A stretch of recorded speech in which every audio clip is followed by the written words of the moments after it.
Assalamualaikum warahmatullahi wabarakatuh.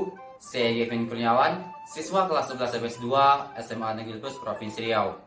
Dalam kesempatan kali ini, saya akan mengerjakan praktikum termokimia mengenai reaksi eksoterm dan reaksi endoterm. Sebelum itu, Kevin akan menjelaskan apa itu sistem dan lingkungan pada termokimia. Sistem merupakan tempat berlangsungnya suatu reaksi. Sedangkan lingkungan adalah segala sesuatu yang berada di luar sistem. Nah, teman-teman, reaksi eksoterm adalah reaksi yang melepaskan kalor dari sistem ke lingkungan. Sedangkan reaksi endoterm adalah reaksi yang menyerap kalor dari lingkungan menuju ke sistem.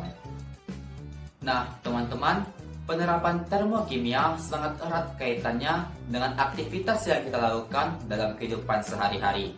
Mulai dari kita terbangun sampai kita tertidur kembali, kita akan menemukan reaksi termokimia. Salah satu contohnya adalah ketika kita sarapan. Nah, teman-teman, membuat telur mata sapi merupakan salah satu alternatif yang dapat kita gunakan ketika hendak sarapan. Namun, tahukah teman-teman bahwa saat kita memasak telur, maka terjadi reaksi endoterm di dalamnya, sehingga telur yang awalnya tadi cair akan berubah menjadi padatan. Nah, kegiatan selanjutnya adalah menguapnya air saat mendidihkan air. Tahukah teman-teman bahwa saat kita mendidihkan air, di sana terdapat reaksi endoterm di dalamnya, di mana yang awalnya air tersebut bersifat cair, kemudian akan berubah menjadi gas dalam bentuk uap air. Nah, air yang hangat tadi dapat kita gunakan untuk membuat teh hangat. Namun tahukah teman-teman, ternyata di dalamnya terdapat reaksi eksoterm. Karena di dalam reaksi tersebut terdapat gula yang berasosiasi dengan air hangat, sehingga akan terjadi reaksi antar sistem dan lingkungannya. Nah, mungkin setelah kita sarapan telur dan teh tadi, selanjutnya kita akan mencuci peralatan makan yang kita gunakan. Namun tahukah teman-teman, ternyata saat kita mencuci piring ataupun gelas, di sana terdapat reaksi eksoterm di dalamnya. Reaksi ini terjadi antara bahan atau sabun pembersih dengan air, sehingga terjadi reaksi antar sistem dan lingkungannya. Nah, teman-teman, air yang hangat tadi dapat kita gunakan kembali untuk mengompres tubuh kita saat kita demam. Ternyata dalam kain kompres tersebut menerapkan reaksi endoterm di dalamnya. Nah, teman-teman, pada siang hari mungkin kita akan merasakan sangat haus sekali. Nah, salah satu cara untuk mengatasi hal tersebut adalah dengan membuat es batu pada sebuah minuman. Namun tahukah teman-teman bahwa dalam pembuatan es batu, kita akan menerapkan konsep termokimia dalam pembuatan es batu tersebut? Saat proses pembekuan es batu, ternyata terjadi reaksi eksoterm di dalamnya. Hal ini terjadi antara reaksi air dengan suhu udara di lingkungan sekitarnya, sehingga sistem dan lingkungannya ini akan berinteraksi sehingga menimbulkan reaksi termokimia, yakni reaksi eksoterm di dalamnya. Nah, es batu tadi kita masukkan ke dalam gelas dan kita campurkan dengan air biasa. Ternyata setelah beberapa lama, es batu tersebut mencair.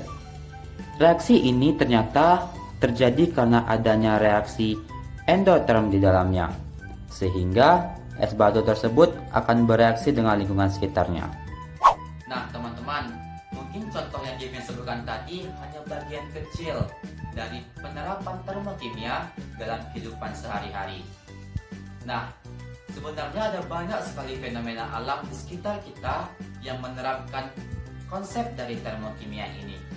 Mungkin di ilmu kebumian kita akan mengetahui bahwa dalam pembentukan salju di awan akan memanfaatkan reaksi eksoterm. Dan juga ketika pembuatan gula di fotosintesis pada tumbuhan itu menerapkan reaksi endoterm di dalamnya. Jadi teman-teman, tidak ada kata di mana kita tidak mencintai kimia dalam kehidupan sehari-hari.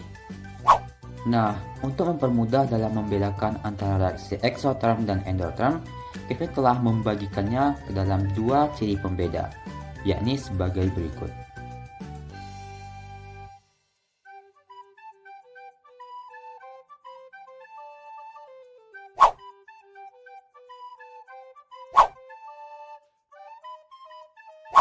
Nah, langkah yang pertama yang akan kita lakukan adalah mengukur suhu dari air normal yang akan kita gunakan untuk praktikum kali ini. Dan didapatlah suhu sebesar 34,6 derajat Celcius. Setelah itu, tuangkan 50 ml sabun yang di dalamnya terdapat linear alkyl benzen sulfonat dengan konsentrasi 30% ke dalam air tadi. Setelah itu, aduk campuran antara air dan sabun tadi menggunakan sendok sampai merata dan menimbulkan buih. Setelah itu, ukurlah menggunakan termometer suhu dari campuran antara sabun dan air tadi.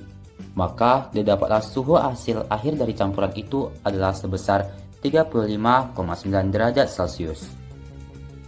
Nah, hal ini menandakan bahwa reaksi yang terjadi adalah reaksi eksoterm. Hal ini bisa terjadi karena terjadinya pembebasan kalor dari sistem menuju lingkungan, di mana sistemnya di sini adalah sabun dan lingkungannya adalah air beserta udara di sekitar dari larutan, sehingga terjadi pembebasan kalor dari sabun menuju lingkungannya, yakni air dan udara sekitar.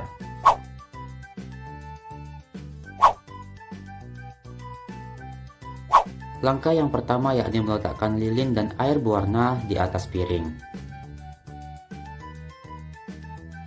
Setelah itu, hidupkan lilin menggunakan mancis.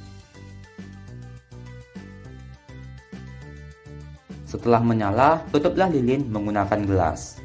Dan kemudian, amati perubahan yang terjadi pada air. Nah, teman-teman, reaksi yang terjadi adalah reaksi endotherm. Hal ini bisa terjadi karena lilin semakin lama akan semakin redup karena terbatasnya oksigen ketika gelas ditutup.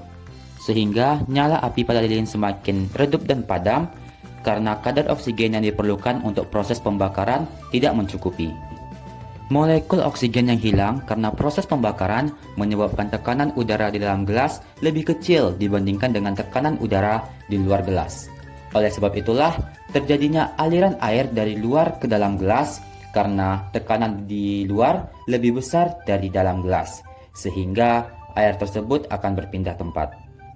Selain itu, terjadi penyerapan kalor sehingga suhu sistem lebih rendah dari suhu lingkungan, dan kalor berpindah dari lingkungan ke sistem.